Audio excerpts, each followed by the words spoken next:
Welcome back to Bankroll Burners, the podcast where two guys talk about their hands like they know how to play poker. I'm Mike.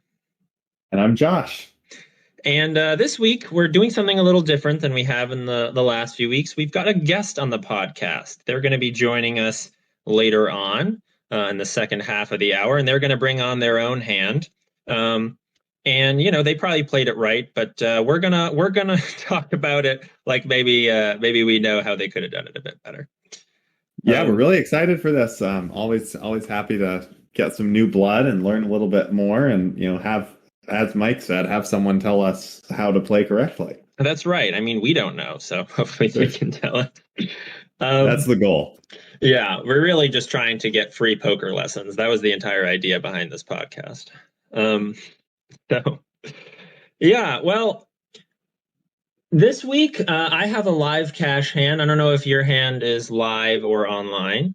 Yeah, also a live hand. I'm happy to lead it off this week. I think you went first last week. So yeah, please do. Please do. Please moving. So this is a 1-3 hand again from Encore Boston Harbor. Been able to get there a little bit more in the new year. So enjoying getting to lose some money at a little bit of an accelerated pace. Nice. Always good. Can you remind everyone? Had a couple. Go ahead. Can you just remind what is the cap on this 1-3 game at Encore? Yeah, so it's a nice game. It's 1-3 $500 cap, so it does usually play quite big. People often run up their stacks. Plenty of degenerate gamblers buying in for the maximum, and just really, I've seen some huge stacks at the table, some huge pots at the table. It is a pretty big rake, which people always get annoyed at, but the action, I think, more than makes up for the slight rake increase versus some of the other rooms in the area. Sure.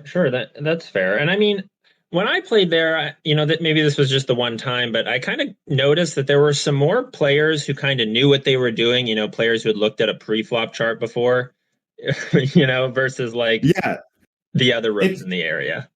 I think it totally depends, honestly. I mean, it's just such a big, so many more tables. There's, I think, 25 tables now or close to it. And it's just, it's in Boston. I've seen an equal number of, Harvard kids who clearly know what they're doing and probably have this as a side hustle. And people who have never played poker before and are just stopping in because they're visiting the area. So I think the location, the stakes, it's an actual casino. So I had my hand last week where I was playing against a guy who, was just there for baccarat and was playing poker as a fun way to pass the time. Sure. So I just think it's a big plus. It's a great melting pot. You just have to be a little bit more proactive in your table selection.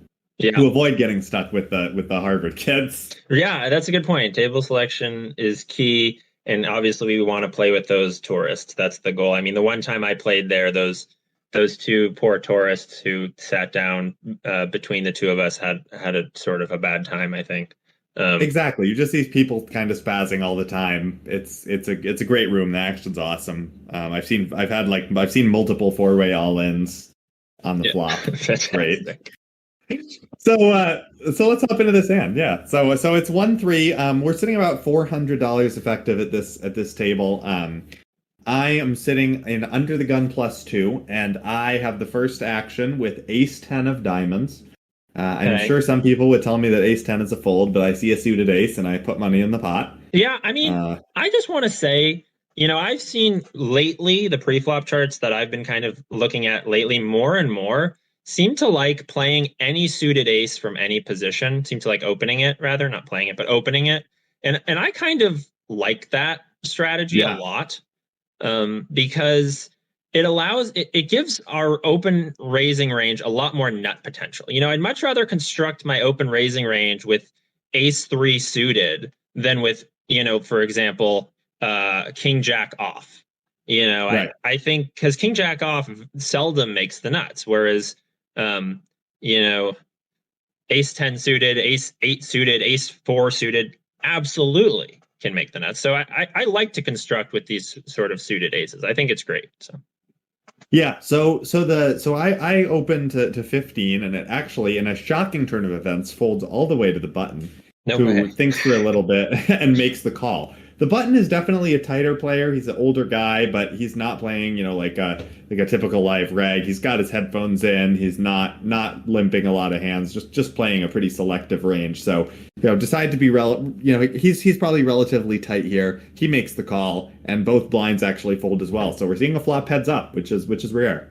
Yeah, absolutely. At this level, heads up flops are seldom occur and are to be treasured. So we've got about 35 in the pot, 34 if you want to get technical, before rake. And the flop is going to come out Jack 10-5 rainbow. So Jack of clubs, 10 of hearts, 5 of spades is going to be the flop here. And you have ace 10 of diamonds, correct? I've got ace 10 of diamonds. So I've got middle pair, no backdoor. I'm out of position, and I do have the betting lead. Okay. All right. Sure. So what do you like doing here? How do you generally like to bet this board, or do you having showdown value, does that make you want to check call? What's your preferred strategy on a board like this? So Jack 10-5, it's fairly disconnected. I mean, I find that a lot of calling ranges tend to contain jacks and tens. Those are like lots of combos that people call with have those specific cards. So I don't hate the idea of checking this board, but personally, especially because it's a rainbow board, especially because you're saying either a description of this guy where he's sort of on the tighter side and probably will raise you if he has something like 2-pair here. I don't think it sounds like this guy's fairly straightforward. He's not going to like bluff you a lot. So I think just, put some money in, you can c bet here with most of your hands, and there's plenty of worse stuff that'll call you. So. Yeah, to your point, if he has a lot of jacks and tens, I mean, I have the best 10 except for Jack 10, Absolutely. and I'm probably just gonna get calls at least one street from those. So I'm happy to kind of put some money in, see what happens. So I do elect to c bet. I bet 15, which is a little bit less than half pot. I do like sizing up just a little bit on this board since it's Jack 10. It's I'd prefer to maybe go a little bit bigger than 1/3, and he makes the call pretty quickly. Yeah, I think it's interesting about sizing up here. Like, that's right. You are supposed to size up on boards that can connect with your opponents well. Is this a board where you could go 2/3? I mean, maybe.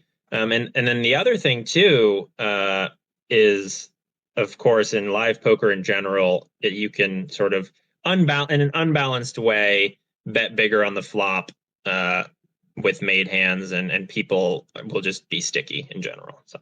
Yeah, and I would also say at this one other note, I'd say at this table, I've been playing pretty aggressively at this table. People have definitely noticed it and kind of joked about it. So definitely think I'm also just going to get calls from like ace, any suited, like a suited ace with a backdoor, like 2 random overcards. I guess there aren't that many. 2 overcards and a gut shot or something. I think I'm going to get called a little bit lighter here. He doesn't necessarily need to have a pair. Oh sure. Fair enough. Yeah, I mean, plenty of worse hands to call you. So, all right. Well, anyway, the turn rolls off of pretty much a brick. It's a deuce of diamonds, so it's pretty much the biggest brick in the world. It completes the rainbow. Nothing really comes in. But as I said, this guy is definitely on the tighter side. And once he calls, I do think obviously some of his hands are going to not be in his calling range. He's probably folding out pairs like below the 10, for example. I think he's the sort of guy who's pretty much folding his pocket pairs, like pocket 7s, 8s, 6s, that sort of thing. So at this point, I elect actually to check over to him, and happy to kind of hear your thoughts there. I 100% would check here. Yeah. We need cool. First of all, we need to have some hands that can call a bet to check with. You didn't miss. And it's not like your hand's super strong either. But I think you absolutely can check here, check call, and I would also say too that your hand isn't necessarily worth 3 streets of value. It's right. You have a marginal made hand here, so I definitely think checking's good, especially if you think he's folding out under pairs. Now, hey, let me ask you something. If let's say you're sitting in his seat and you're sitting with King 10, okay. Do you call do you call a second bet with King 10? I mean, probably not live. Definitely. I mean, I probably just kind of laying it down, especially when the board's rainbow. There are really not that many draws. I mean, King Queen, but that's maybe Ace King, Ace Queen, but Probably making a fold, especially if he's a tighter player. If he's aggressive, then I probably am making a call a good amount of the time. He still does have like ace kings and ace queens and all that stuff. Sure. I mean, I really think like, first of all, if he's like over aggressive at all, if he's, a lag, loose aggressive type, you have to call down. You have to call down with second pair. You have to call his river bet too. But I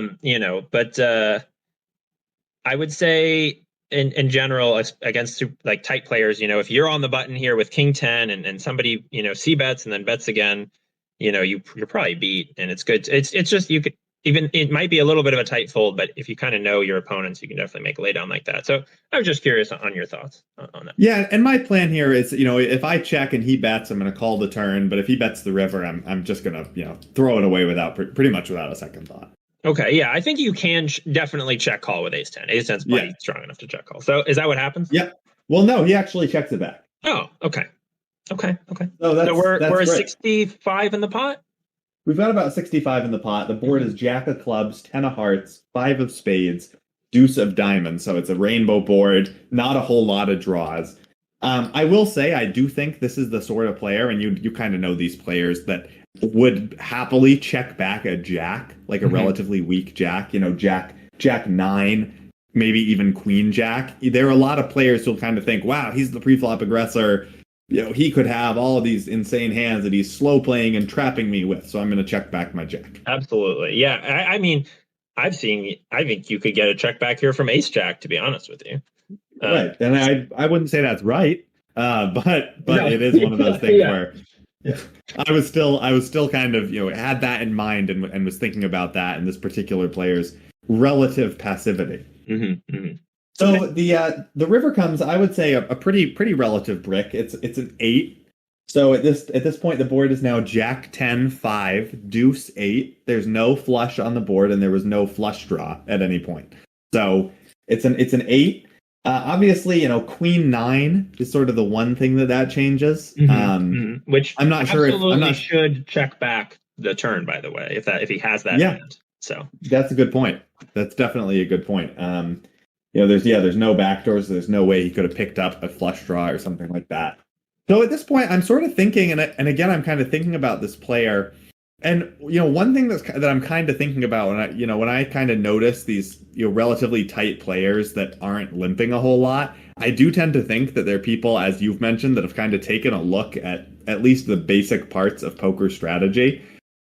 That's kind of my general inclination. He's not playing like an OMC. It's not like he's like limping and folding and only raising aces and kings.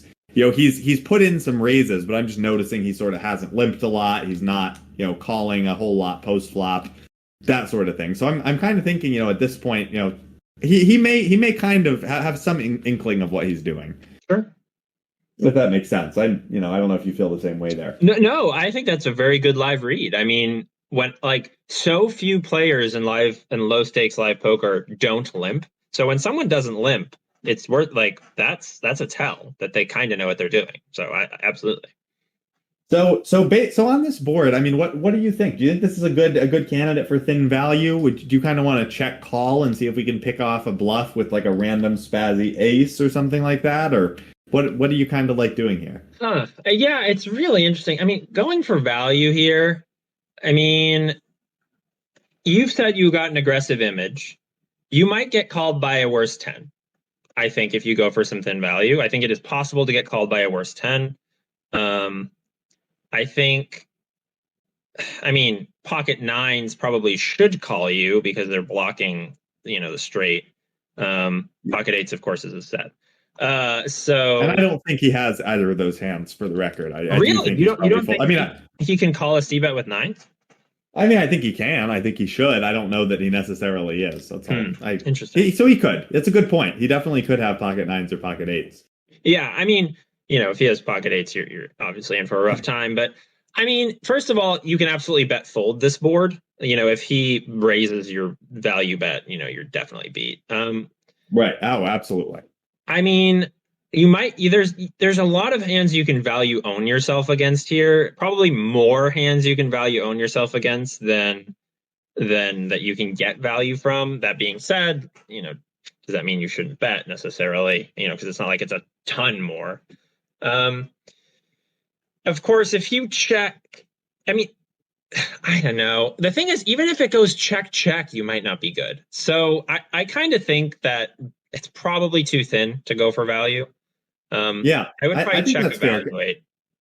So my thinking here is basically, I'm going to check evaluate if and I'm it weirdly my thinking at the time was, if he bets relatively small, I actually think that like I can fold because he's probably going for, thinner value with like a jack. And if he bets big is kind of where it gets interesting because he shouldn't really be repping just a jack with like a big bet.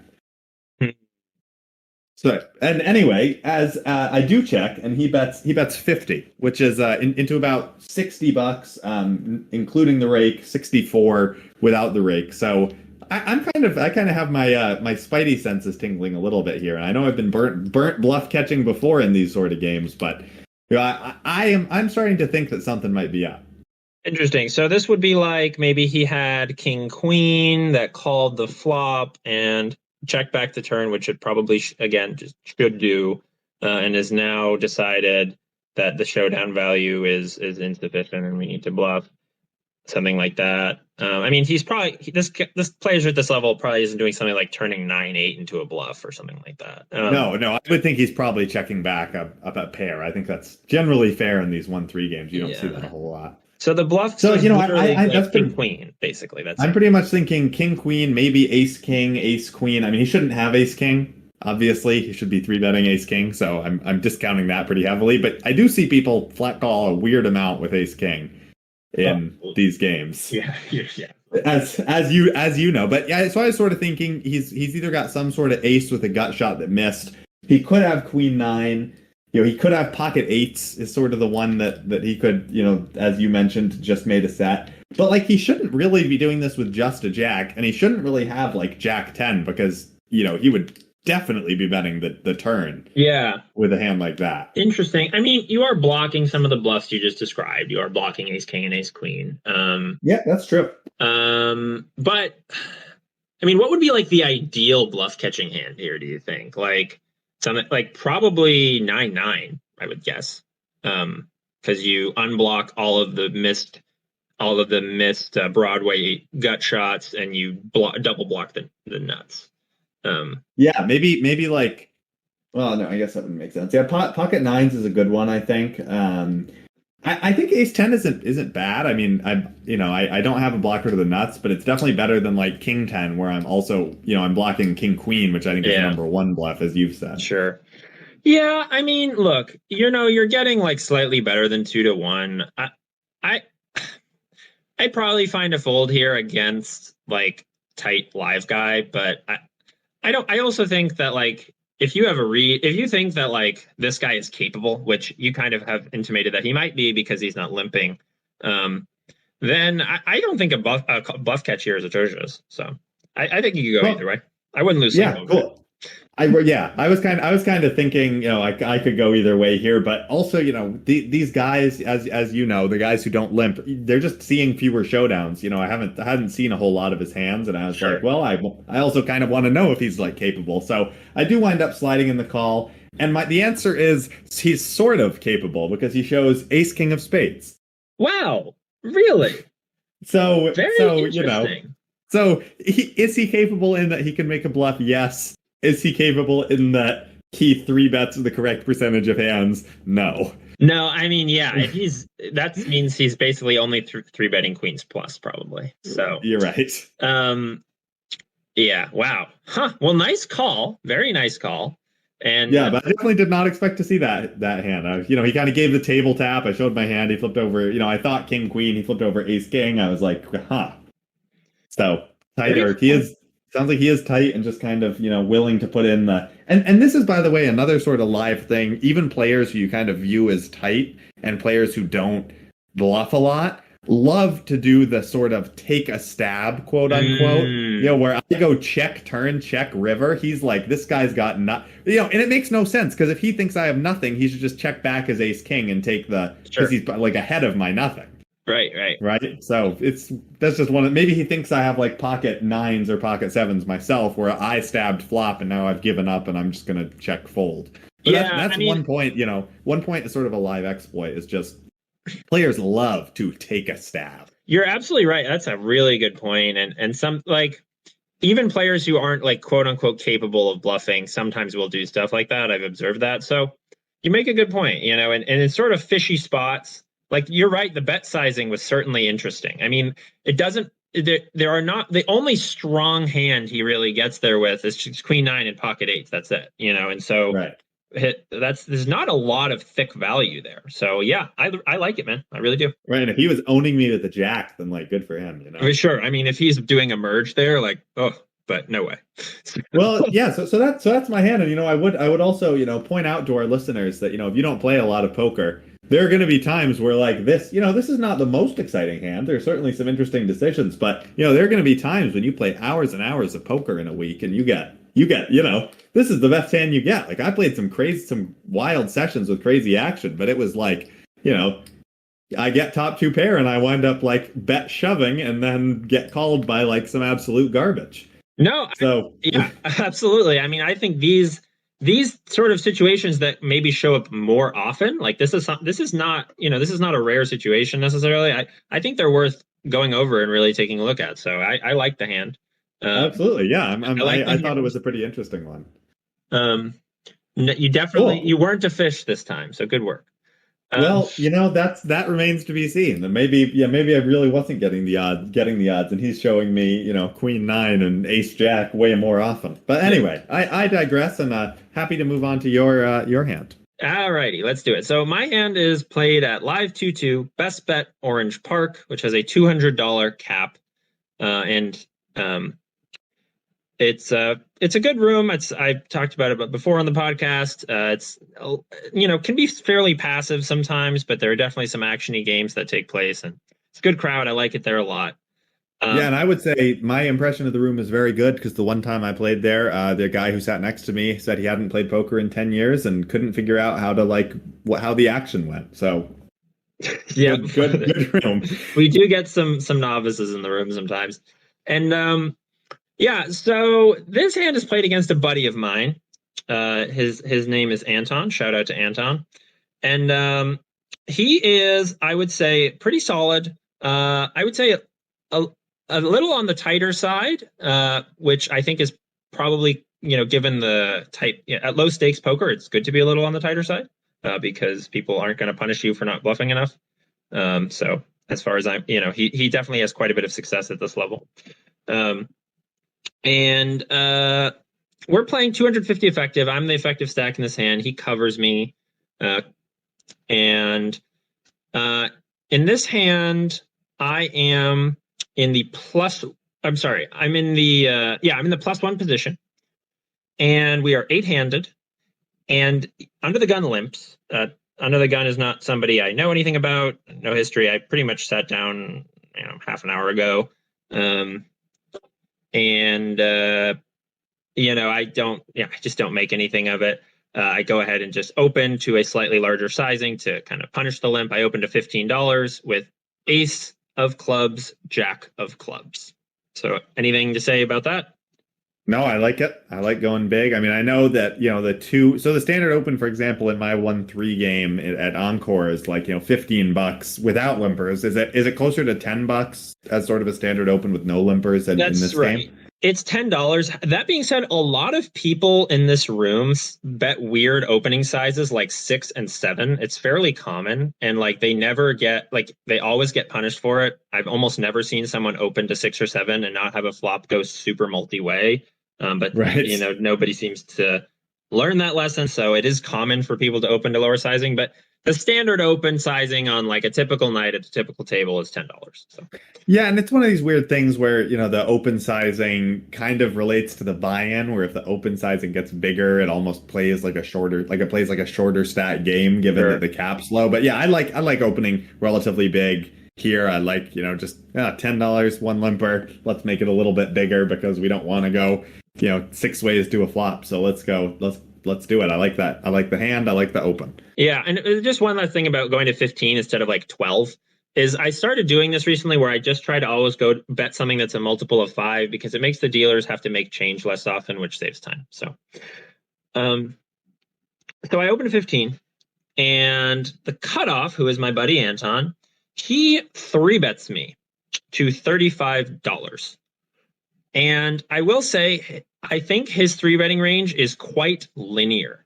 So for those of you who aren't familiar with this term, there's linear 3-betting ranges and polarized 3-betting ranges. A linear range means you're playing your premium hands and then some pretty solid hands. So your premium hands, of course, aces, kings, queens, ace, king. And then your solid hands, like maybe your king, queen offsuit, or your I don't know or a queen 10 suited. Those sorts of hands that are not premiums but they're good. You're 3-betting those, and that's kind of a strategy I've employed a lot. And then you tend to use a more polarized 3-betting range, I believe, Josh. So if you want to kind of explain that. Yeah, no, and a polarized range is more like you're kind of picking your best hand still, but you're electing to call more of the sort of mid-strength hands, and your bluffs are more you're 3-betting more bluffs that are weaker hands that still have good card removal. So things like ace 3, ace deuce, ace 5 suited, where the hand is actually a lot weaker than something like ace king, ace queen, ace jack, but you still have good removal to like your opponent's opening ranges and their like strongest hands. So I would say, when you're I think a linear range where you're kind of really 3-betting a lot of different hands that are in sort of the mid and good categories is probably better when you're playing against better opponents too, just because if you have a more polarized range and you call with mid-strength hands, I mean, you don't really want to be calling with mid-strength hands when you have people behind you that are likely to 3-bet anyway, and you're just going to get squeezed out. Mm-hmm. So that's just one point I'd make, is I think that's the linear probably starts to work better when you actually don't want to be calling in the middle. Yeah, sure, absolutely. And I will say, linear and polarized 3-betting ranges, I mean, you should apply both in different scenarios. You should apply them even at the same table. I'll use linear I might use a linear 3-betting range from the button, but I would use a polarized 3-betting range from the cutoff or something like that. You can apply different types of ranges to different positions, and you should. So, just depending on the dynamics of the table and kind of what you're trying to accomplish. I don't know if you would agree with that, but that's sort of my feeling on it. Yeah, absolutely. It's not like one is, better than the other. No. Unilaterally. Absolutely. So anyway, I get 3-bet to $35, which is a small 3-bet. And it folds all the way back around to me. Once again, I have ace of clubs, jack of clubs, and we're 250 effective. What do you do here? Well, I think I'm just calling. I mean, we have a suited ace. Obviously, there are risks to being dominated by ace king, ace queen. But I mean, we're suited. We still have a lot of good flops for us that can be pretty good. We're just getting great odds. I mean, we might need to think a little bit more if he raised it up to 45 to 60, but just given the odds we're getting, even though we're out of position, I'm pretty happy to just call with a suited ace. So yeah, I don't think folding is really much of a consideration. The question is, do we 4-bet here? And I think versus a linear 3-betting range, especially, the answer has to be no. Where it if you're playing against a polarized range, you might fold out some of their 3-bet bluffs, but you're going to get called by a lot of hands that are dominating you. I think if I were to 4-bet here, I think I'm going to get called by a lot of ace king, ace queen, and be in a bad spot. So yeah, that's true. Yeah, that's a good point. So I do just call, like you say, and so we're now about $70 in the pot, plus some limps, and the flop is 10 of spades, 10 of diamonds, 9 of spades. So we miss. we have 2 overs and a gutter. Yep. Not a gutter, right? A back door. I'm sorry, yeah, not even a gutter, a back door. Backdoor straight draws. Yeah, we're in we're not in the best spot here. We don't even have a backdoor flush draw. So I think I have to check here, unless you feel otherwise. Yep. I like checking. Yeah, and he thinks for a moment and then checks back. So okay. Which surprised me, because paired boards are so good for the 3-better typically. I guess I have more 10s here than he does, but even so, it kind of surprised me. I mean, what are you thinking we're dealing with here? And like, what does his range look like? I mean, I think checking back an overpair here is pretty wild, from his perspective. I mean, I do think you do have more 10s. I think, Jack 10 and Queen 10, you're like pretty much always open calling with, when you have when it's suited, and he's probably not three betting all the time. He probably is just calling a lot. So maybe he's kind of deferring to that sort of nut advantage. He definitely could have something like two overcards with some good equity. Maybe he's got something like ace king and he's got the ace of spades where there aren't that many scare cards. He's happy to sort of see another card, but he doesn't feel like he has the equity to just start like piling in money. He doesn't want to get check raised, something like that. Sure. Yeah, I mean, because it is worth noting, like, especially playing against a player with like a linear three betting range, like he really shouldn't have like 9-9 or something like that. He probably isn't three betting that hand. You know, so I think it's sort of odd, or not odd, but like curious, like the check back here. But I think you're probably right. The most likely hands is something like, ace king, probably, something like ace king, ace queen. You've got some showdown value and you don't have a front door flush draw. Something like that. Absolutely. So the turn is what I would consider a dangerous card. It's the ace of hearts. Oh, yes. Because I'm thinking also that he has like ace king, ace queen. And so the ace of hearts comes and I'm like, this could get me in a lot of trouble. So we make top pair. It eliminates the back doors basically. If he's got ace king of diamonds or ace king with the ace of spades or something like that, he doesn't have that sort of equity, but he does have that. I agree with you that it's a relatively dangerous card. Yeah, it also completes king queen. Is he checking back king queen on the flop? I don't think it doesn't complete king queen, right? Once again, we've got the flop is 10, I'm going with the jack. Yeah, it doesn't complete king queen. Yeah, we don't have a gutter. It doesn't complete king queen. It just turns king queen into a gutter. Yep, my bad. So yeah. That's okay. This is my brain at work, working hard here. So yeah. I'm sorry. So he doesn't complete king queen here, but it probably gives him a lot of top pairs. So I'd elect to check. I like that a lot. I think we can definitely, again, sort of check call this street and then evaluate river depending on, the run out. Yeah. And this is where the hand gets very weird. He checks back pretty quickly. Okay. So now I'm like, what on earth does he have? Yeah, that is confusing because like I said, I feel like he wants to bet a lot of his overpairs on the flop, and this is a spot where this turn is one where if he had bet the flop with something like kings or queens or jacks, he might slow down. But him checking back the flop and then also checking back the turn is definitely strange. I know you guys have some history and you kind of know that you're both thinking players compared to other folks at this game. So maybe he's kind of trying to level you with like ace king because he thinks if you have a weaker ace that you'll bet river, and when he raises you kind of won't know what to do. That's kind of the only real thing I can think of. Maybe he just also has like king jack, king queen, queen jack suited that just kind of said maybe let me take a free card and maybe make my gutter. And like a total just kind of shut down. But I don't know that he's checking back queen jack on the flop. That's two overs and an open ender. So so maybe it's just king queen, king jack. Sure. Of course I'm blocking king jack. But yes, absolutely. Yeah. Okay. Okay. Well, like I said, check. Yep. And then the river is another interesting card. This hand really, it's just what's bizarre. So the river is the jack of spades. So we make top two. Okay. But of course, king queen comes in. Yes. Which is probably one of the hands he's most likely to have at this point in the hand. But I guess I would say immediately reacting to this, I think I want to bet here. I think I just want to kind of bet and then probably like bet fold a lot of the time because I do think he has some hands that have us beat. But now I don't even know if we should bet fold. I don't really. He can't really have a 10. I think as played, he could have king queen, but I just think there are a lot of like random, like a lot of good aces in his range that he might just be playing kind of sneaky with. And then we can punish his sneakiness by making top two, a disguised top two.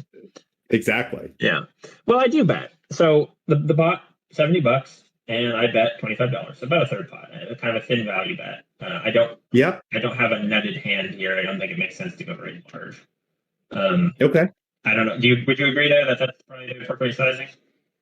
Something like a third pot? Yeah, I think betting a third pot is okay. I think we just want him to call with aces. The one thing is because the first two streets went check, this is almost a spot where we can like kind of merge the range and it's actually an interesting spot because I think if we bet big, if we bet like somewhere, 50 or 60, he's gonna have a hard time like raising us with like a lot of like he's just gonna have a hard time raising us with most hands. Sure. And then he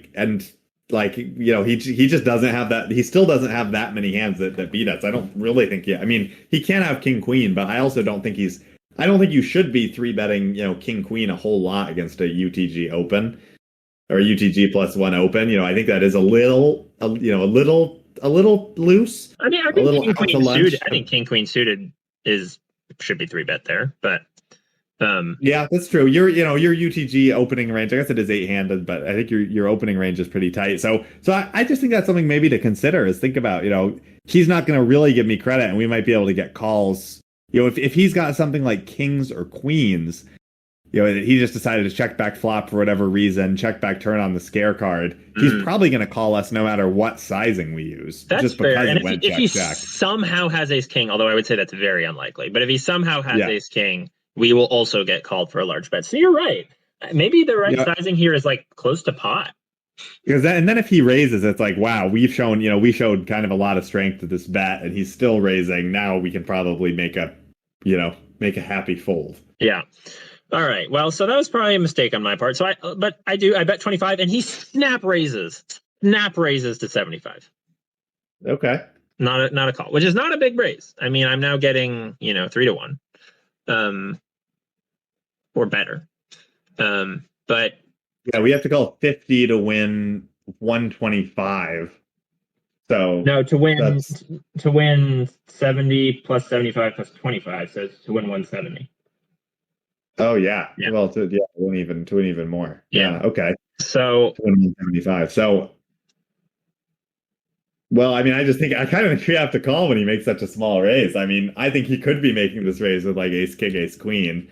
I mean, like we've backed ourselves in a top two pair. Like we're beating all his aces that he might be doing this with. He could have made a flush, I guess, like ace X of spades. Yeah, he could have a flush. That's true. But I do think he's betting. I mean, I just do think he's betting. I do think he's betting his flush draws at least, on the flop or the turn. Yeah. Kind of my thought. Yeah, I just couldn't really think of like any bluffs that I actually don't think there are any bluffs. I think that there are some value owns. Right. Where, value own is where you value bet a hand or value raise a hand that is actually worse. Yeah. Okay. Well, I said out loud, I was like, I literally can't think of a single bluff here, but the price is so good, I'm just going to call. And and I like that. And he quite proudly turns over 10-10. Okay, sure. Well, that is one hand, that we were probably both thinking of, but kind of discounted as being one combo where, he's just I mean, on the flop, it kind of makes sense when he checks back, he's blocking. But he's not even. I don't actually know. I still think he should be betting flop because it's a paired board. You probably are not giving him credit when he c-bets a paired board on the flop. So yeah, I mean, could have lost more. Yeah, I think I lost a lot more. I think given my specific holding, he probably could have gotten 3 streets of value from me, to be honest. So yeah, that's why and this kind of brings up a good point in live poker. People love slow playing hands. People love slow playing hands. But a lot of the time, if you're raising and c-betting the correct amount, like if you flop top set, on an ace high board, you're going to be betting there 100% of the time, or most of the time, because it's an ace high board. And so, there's checking there is like more suspicious. Mm-hmm. Yeah, I've had that backfire on me where I checked top set after being like a pretty regular c-better, and the guy folded turn, and he was like, I was pretty sure you were strong because you checked back the flop. This happened to me a while ago, and I was like, interesting. If you just bet the flop, they're just going to not give you credit because they're like, this guy's always betting ace high boards. And then you're like, yeah, I have the top set. And they're like, oh. So that's just one sort of point there where, I guess it does kind of make sense that he's just kind of doing this with it. But I don't hate the call. I mean, I just think as played, I wouldn't have hated like betting big and then just folding to the raise. Yeah, I think that's the move. I think, I mean, as played, I probably have to call river there, but I think your line is better. So, all right. Well, but I also think we kind of lost the minimum. So yeah, fair. We definitely lost the minimum. So yeah. All righty. Well, we're going to go on a quick break and we're going to bring in our guest. So hold on tight, everybody.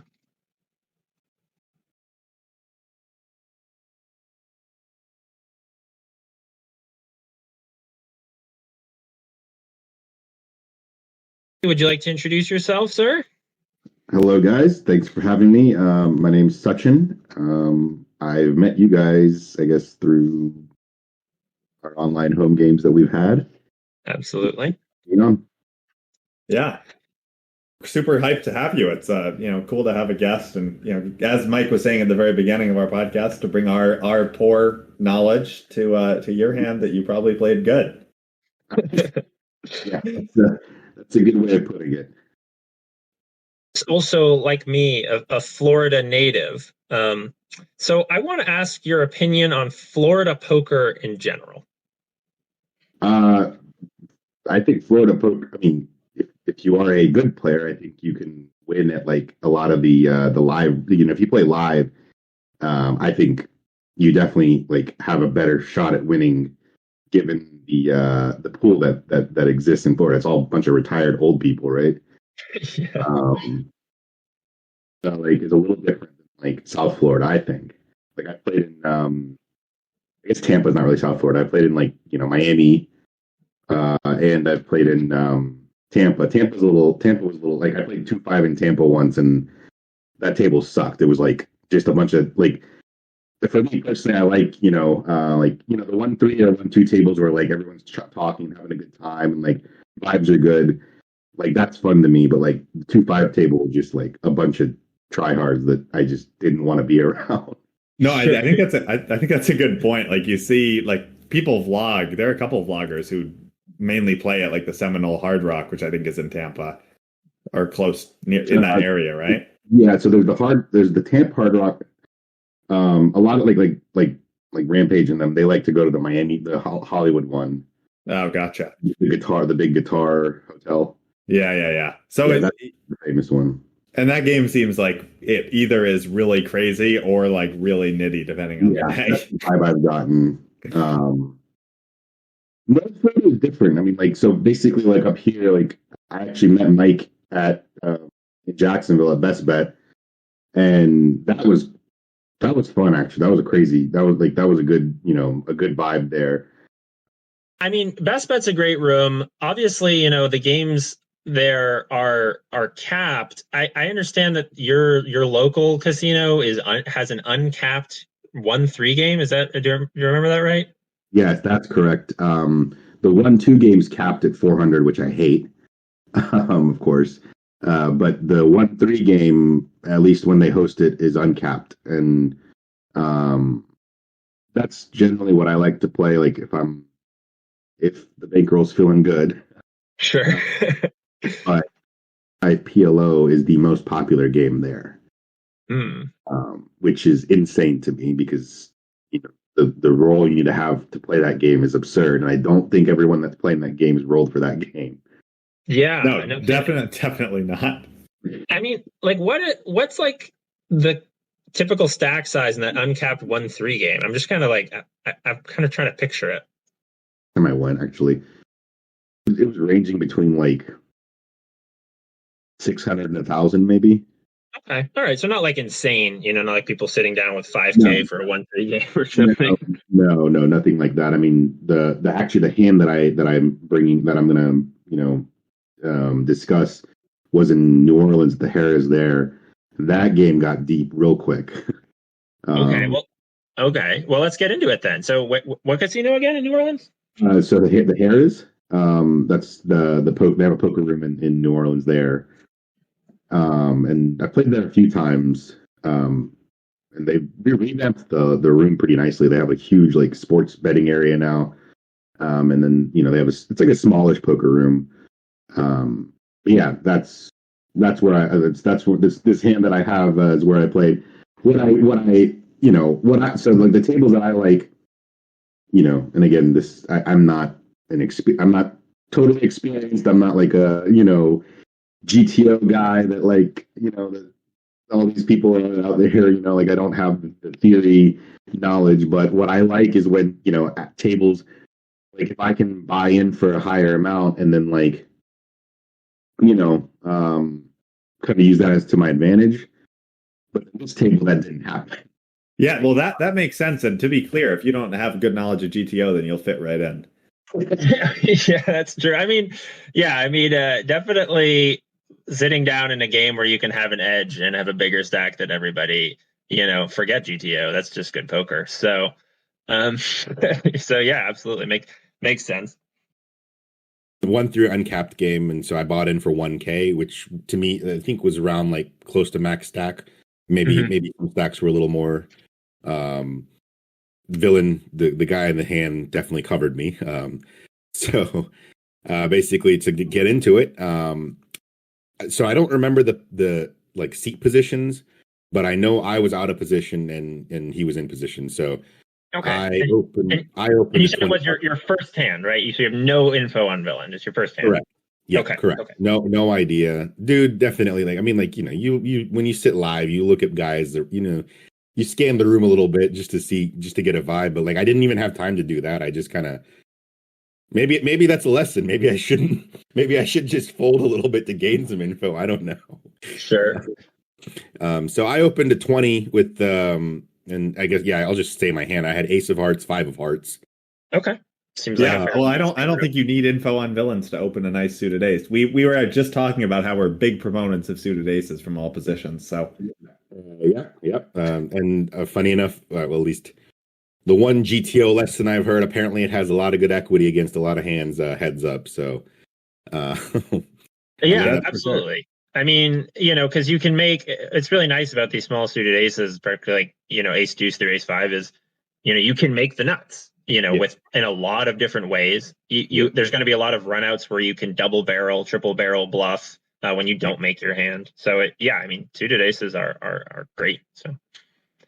So after I open, I think it folds to him, and he decides to 3-bet me to 60.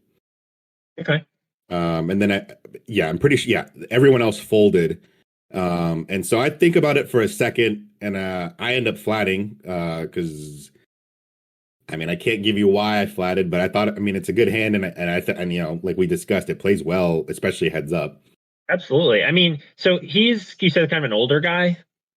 Yeah, this guy. So he's like one of those like older, like, this sounds weird, but he's like older and like fit in shape. Like he definitely like works out. Like, no, fair enough. That tells you something, I guess. He's not just some like guy burning retirement money or something. Yeah, not a schlub. Like he definitely wasn't a schlub. Like I yeah, like. Right. Well, the only thing I'd say here is maybe if you're gonna 4-bet bluff, this is a great hand to do it with. But if it's your first hand and you don't really know this guy, for all you know, this is like the first time he's 3-bet all day, and he's like guaranteed to have aces, kings, or queens. So especially being deep like 1K, happy to call with a nut potential hand. And that's where the anxiety kicked in, right? I like playing deep, but then sometimes you get stuck in positions like this where you're like, I don't know what to do. Yeah, you're right. 4-bet bluff probably was a good play here. But I think, at the time too, like I wanted to understand. Maybe I guess I wanted to get to know how people played. I guess I don't know. No, I think that's fair, and I would also say if you're 4-bet, we were talking earlier in the show about linear versus polarized ranges, where if you're going to 4-bet, are your bluffs going to be kind of quote unquote weaker hands like ace 5, or are they going to be strong but non-nut hands, like something like ace jack suited, for example. So I don't think the ace 5, I certainly don't think ace 5 suited is a mandatory 4-bet like at all, even from out of position. I will say the one thing you have to be careful about, of course, is being dominated, where if you make top pair here, are you going to call down for 3 streets and then get wrecked by ace king? Yep. That's, well, I get, in that scenario, if he decides to 5-bet, then maybe I can fold. Oh yeah, for sure. Okay, but if it's a 4-bet bluff, then I'm happy to fold to 5 bets. But anyway, we call. I think it's totally fine. We're super deep. We have a hand that can make the nuts. Yep. Awesome. Around 124, I think. I'm counting the blinds. I don't know what the rake was.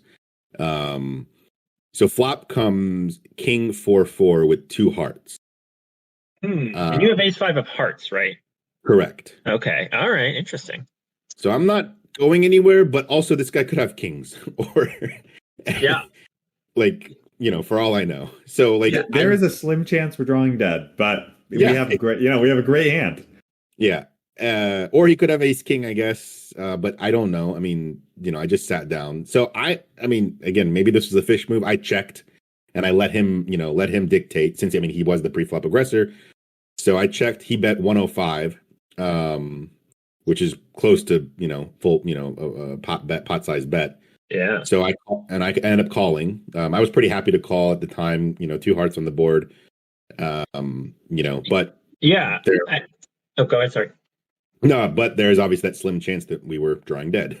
Yeah, I mean, I don't think you could fold here. First of all, like I think you have to check that flop. I think it, like, being the non-pre-flop aggressor, I don't really think you can ever donk bet that board. Lead out into him. I think it's. I hate donk betting. Like, I hate when people do it. I hate doing it myself. So. Well, if you hate when people do it, it's rough to play Florida poker, because I've noticed in this state that people donk bet so much. Yeah. Yep. But I would say you're not going to get any argument from us. I think definitely. I mean, honestly, I would call it a bit of a leak, because I think that there are certain situations where donk betting is actually pretty good. I think there are some, like, if you've kind of been going back and forth, you make a strong hand on the river, and you think he's going to check back at, like, every worse hand, like there's a donking opportunity. But flop donking, as Mike said, I mean, of course we're going to check. His big bet makes me want to call more than raise too. Like, he's betting so big, it feels like that. That's what we call that's what we call a polarized bet. Feels like he's going. He's representing something quite strong, and so raising might not have the desired effect. And whether we even should be raising on this board is a whole nother topic. Yeah. Right. Yeah, I mean, I would say, like, your raises on this board. There aren't a lot of.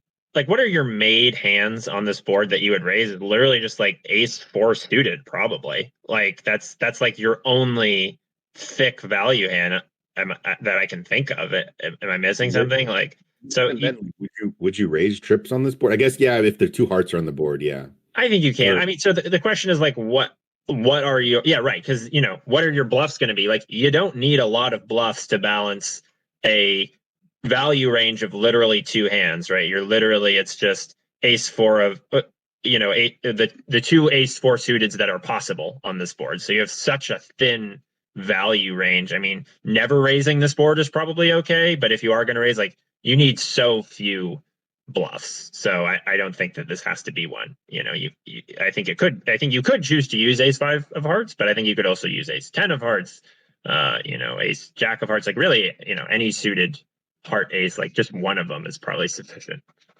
Yeah. And if I recall, I don't think any part of me was going to raise at that point. Maybe, yeah. I mean, so, just because I was worried about the kings being. Yeah. I mean, of course, it's not great to put money in if you're drawing dead. So, yeah. All right. So you call. The pot's what, like 320 now? 325? 334, I think. Okay. So the turn is a 10 of hearts. Ah. So my flush gets there. And it's a nut flush, which I'm pretty happy. But I'm still not sure what this guy has. Obviously 3-bet pot, as we mentioned. So I check again and I slow play. Maybe in this scenario, obviously, I mentioned hating donking. Maybe I should have donked here. But I check and he bets for 300. So I actually think it's worth thinking about donking here for a second. I actually think this might be a card where he's going to check back. Like, he might check back ace king on this card a lot, and that would be sad because, you could probably get a lot of value from ace king. So donking here, I don't hate the idea. I don't know. What do you think, Josh? Yeah, I mean, I think we could donk, we could check raise. Like, I think, if we check, I kind of agree with Mike that he's going to check back a lot of hands. He can't even have, like, aces or ace king with the ace of hearts that he might be going go to town with. He can't have the ace of hearts because we have the ace of hearts. Right. So I don't mind donking, but also, like, I mean, we obviously don't know anything about this guy, but if he took such a big bet on the flop, it's probably more likely he's going to keep going. And I'm happy, if he and when he bets big, I'm pretty happy to just kind of start shoveling money in and just, I mean, we don't have that much behind when he bets 300. So, there's I think there are plenty of hands that we're up against, especially in Florida, that we're just, like, crushing. Yep. and that's the right I mean, I didn't get like old man coffee vibes from this guy, but Sure. in Florida, like when the older population generally, if they're 3-betting or whatever, they have a big hand, pre. Again, I couldn't get that vibe. I mean, this was New Orleans, so this wasn't Florida, so maybe different vibes there. Right, Louisiana poker. Sorry. Yeah. Well, I mean, so if he bets 300, I just want to do some quick math here. So if he bets 300, that makes the pot stick 30, right? 300 for you to call, and is that right? Yeah. So before I called, I was 634. After 300 for you to call, and if you call, the pot's going to be 934, and you're going to have what, like 5 something left? 535 back. I'm pretty sure. I think I rip it in here, to be honest with you. I think you guys are correct. Yeah, it's not that much. I mean, if he has kings, he has kings. We've been there. It's just a massive cooler. I think that so many players also, especially live players, and if things are going crazy in this game, I know you don't know that at that point, but there are players who are also not really thinking about like blockers, draws, whatever. They're thinking like, I have ace king or I have aces. I have a strong hand. I'm going to put money in, and they're not really, you jam, and they're like, well, he's full of it, so I'm gonna. So I agree. I think we just gotta go for it. He's getting great odds. He probably is gonna call us with like any value hand. Yeah. I think that's. I agree with that, Josh. And I think you guys are absolutely correct, and that's even my notes. I'm looking at my notes right now. I flat and I said probably a mistake. Should have probably ripped right there. And the pot's already a good size. If he folds, I don't think he was going to fold, but if he folds, then, you win a pretty decent sized pot. Yeah. So go ahead. I guess like my concern with I think the problem with calling, like the main problem with calling, is that we're out of position. And if like the river just bricks and he checks back pocket aces, oh my God, that would be really sad, because we totally could have got his stack. That's like the main thing I'm worried about, is not getting the max here, I guess. Yeah. And I not to keep harping on, because I do see, the value in flatting as well, especially because there's not that much behind where, we probably will still go in on the river. But, there are also like scare cards that could prevent us from getting max value, like if the river comes another heart, like we're just going to kick ourselves so hard where there's just not like no hands he has that are going to keep calling. Right. Yep. I 100% agree. I mean, I think maybe, again, just one of those moments. Probably I was scared to lose the stack right. Sit down and immediately lose 300 big blinds. Yeah. Boat over flush. Can't believe that. No, anyway. Yeah. So totally fine. So I think there's 934 in the pot, and you're like 535. You got about like 535 left. Is that? That's what that's what I was. Like according to my math, I believe that's correct. Okay. Cool. So what's the river? So the river was a 2 of clubs. Brick City. Brick City, indeed. Yeah. So I felt like this was a brick, and again, like you said, this probably is a leak in my game where I could have just gone. I could have just let out, but seemed like I don't know. I mean, I don't have a good read. I mean, seemed like he was just going to keep betting, which I was pretty happy with that river. Yeah. Oh yeah. But I still check. And I don't like a lead here. Also, I don't think so. Like, I think that, I don't know. It's just, it's so unbalanced. I mean, how important is balance, I guess, at these stakes? But in my experience, the line check, call, donk, shove is the most nutted line in low stakes poker.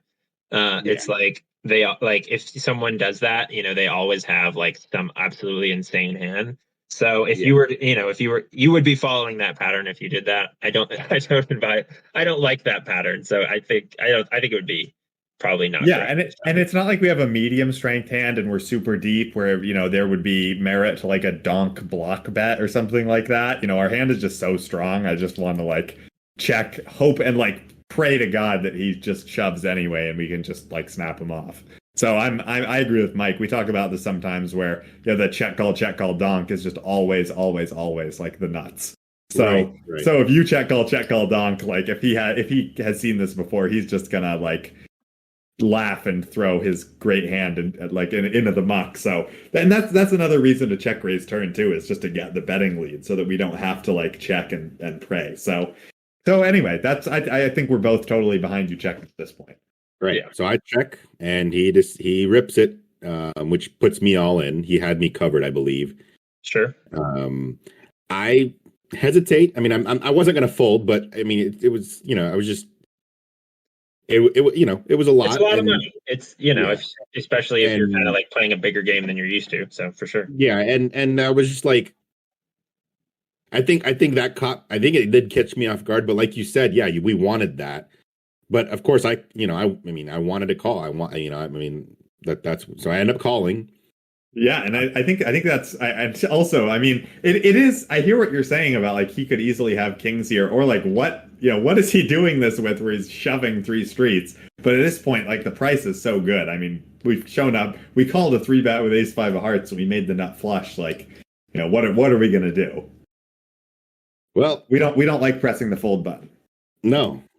And yeah, I mean, I guess the podcast is called this for a reason, but I call and he shows me 2-4 suited for a made full house on the river. Oh what?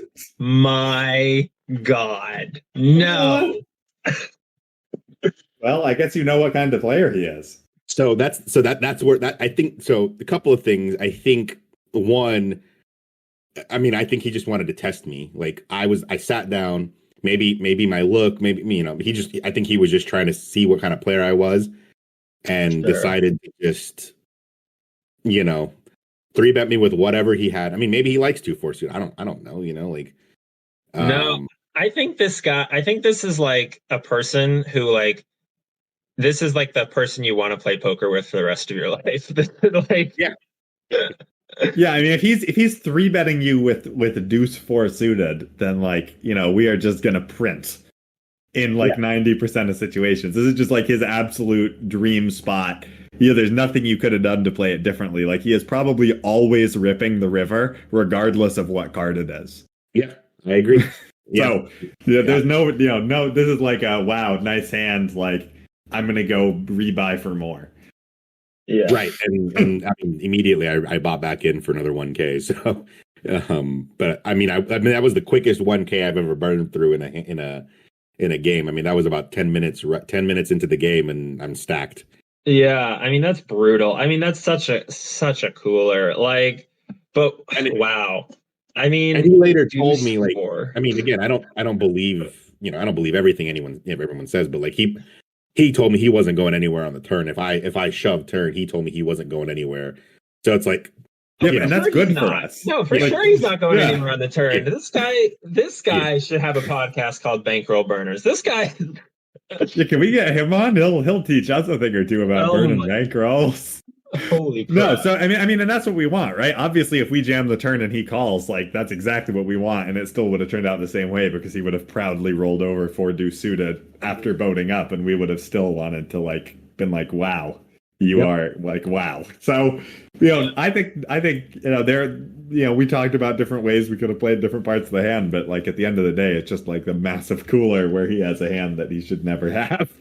Yeah, I mean, I never would have put that. I mean, I never would have put him on a 4 either. I mean, Yeah, he shouldn't have a 4. I mean, he can have ace 4 suited. That's it, But like, I mean, wow. So I guess one thing that I will say about this is like something that we touched on a little bit last week is like when you see a player do this, whether it's against you or just you witness this, the best thing you can do is at the earliest opportunity, get a seat to their left.